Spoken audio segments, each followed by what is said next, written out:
Hello, everybody, and welcome to Swampy Comics. I'm Swampy, and today we'll be going over the comics that are coming out this third week of January, the week of the 21st. And it's a Marvel heavy week for me, which is a little uncharacteristic. So let's just jump right into it. Our first book is Batman Superman World's Finest, number 47. This one's written by Mark Waid with art, well, I should say pencils by Adrian Gutierrez, inks by Vincente Cifuentes, and colors by Tamara Bonvillain with letters by Steve Wands. And this is part three of the merger storyline.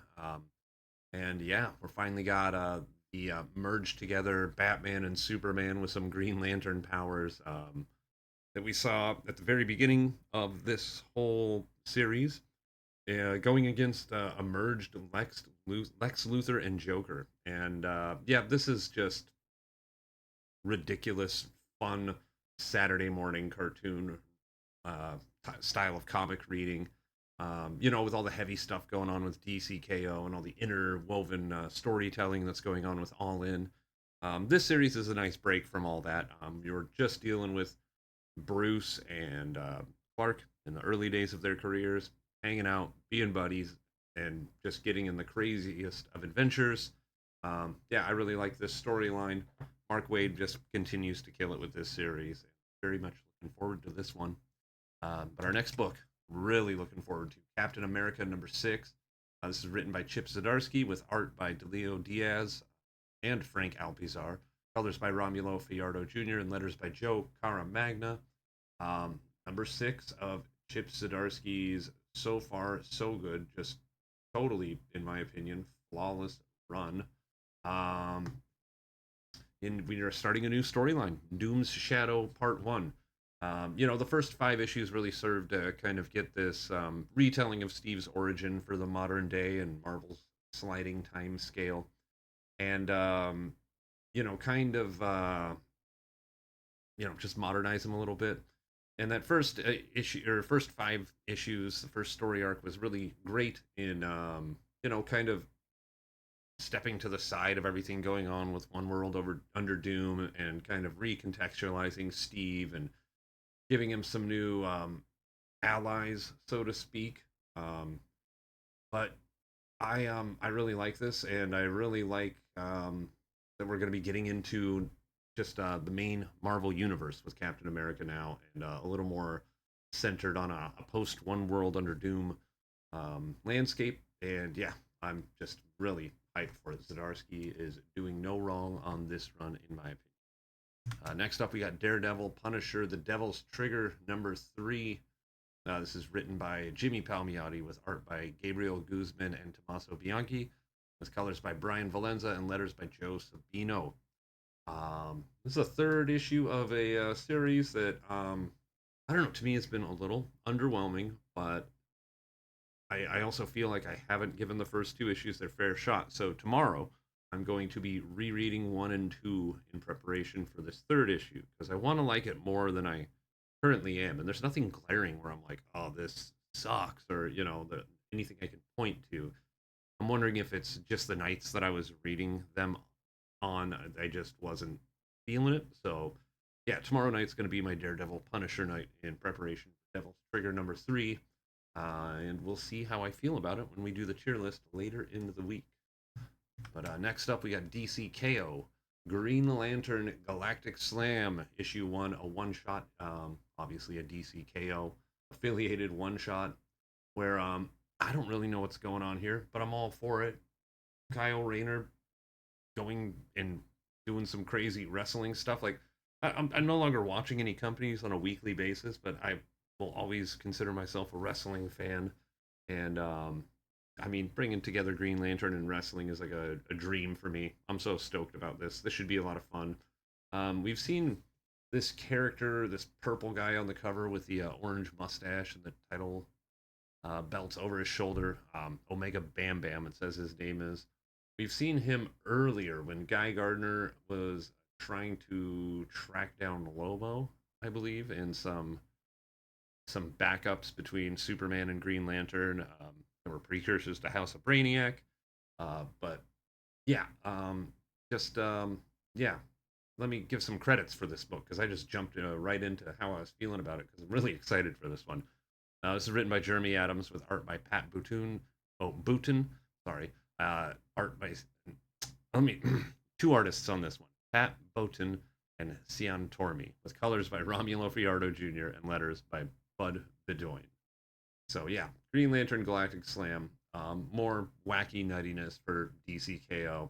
Bring it on! I'm all for it. Next up, we got Fantastic Four number 7, and kind of feels weird with the DCKO title putting a Green Lantern title before Fantastic Four. But anyway, Fantastic Four number 7, The Invincible Woman Part 2.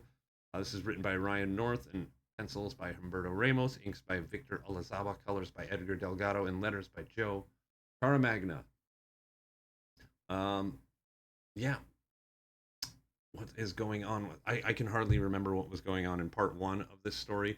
I've been pretty high on the first 6 issues of this one, and this is another one, right along with Devil's Trigger, where I feel like I need to just read issue 6 again and get my footing again. It felt like there wasn't a lot that was happening. It felt like we're really ramping up for this potential Malice reveal, which is fine. You want to get a lot of hype and pomp behind bringing that one out. So that's all well and good. But I really hope that this issue gets me more hyped for what's to come, because part 1 was just kind of like, okay, let's just get to the next part, because having a hard time recalling anything much that happened in it. But nonetheless, Fantastic Four by Ryan North has been killer and so much fun. So I bet you this storyline is going to pan out to be totally awesome.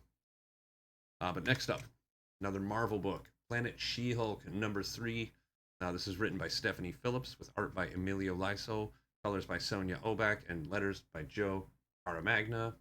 Yeah, we have intrigue, politics, battle, bunch of different weird aliens, and Jennifer Walters at the center of it, trying to make peace happen.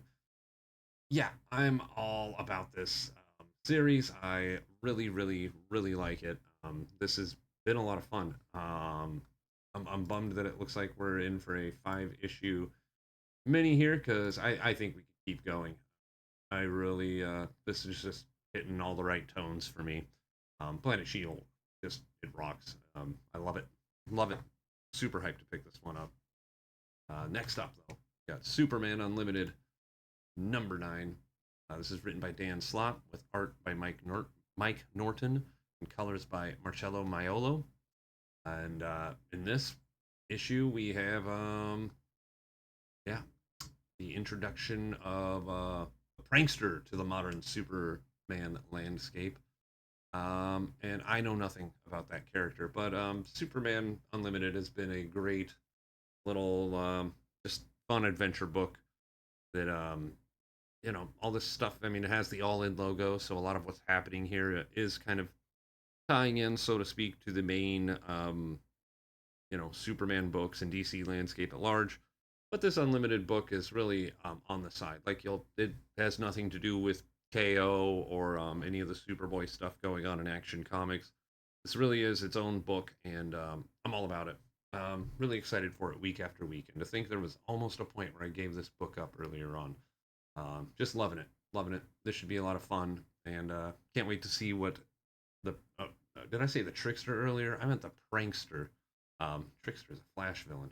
But yeah, the prankster. This can't wait to see what's going on with that. We'll see what fun adventures Slot has in store for us. And last but not least, we got Titans number 31. This is written by John Layman with art by Pete Woods, letters by Wes Abbott, and another DCKO tie-in here. We have the Titans on Earth. As it says on the cover here, the last line of defense against the forces of Apocalypse as the DCKO tournament rages on. And we got Grail, the daughter of Darkseid, just front and center here, taking on the Titans. And I can't wait to see where we go here. I believe on Earth right now, it's, Cyborg's in the tournament, and Nightwing and Raven are on Gem World, and Starfire is she maybe on Tamaran, maybe? Or Yeah, but anyway, it's Connor and Wonder Girl here, Donna at on Earth, and I believe maybe Beast Boy is here too. But yeah, anyway, I'm loving DCKO, and the Titans, the first Titans tie-in was, I thought, a really great example of how to do tie-ins for this series, and yeah, I think this will just follow suit where issue 29 left off, because 30 was the all fight month one, and it was a little imbalanced in my opinion, but I have a feeling like this one is going to be right back to that big adventure tone that I really liked in issue 29. So those are the books I'm picking up this week. Thanks for watching. Leave a comment below, like and subscribe if you could. And later in the week, we'll be throwing these videos in the old Guy Gardner tier list. So thanks for watching, and until we get to the tier list later in the week, keep reading.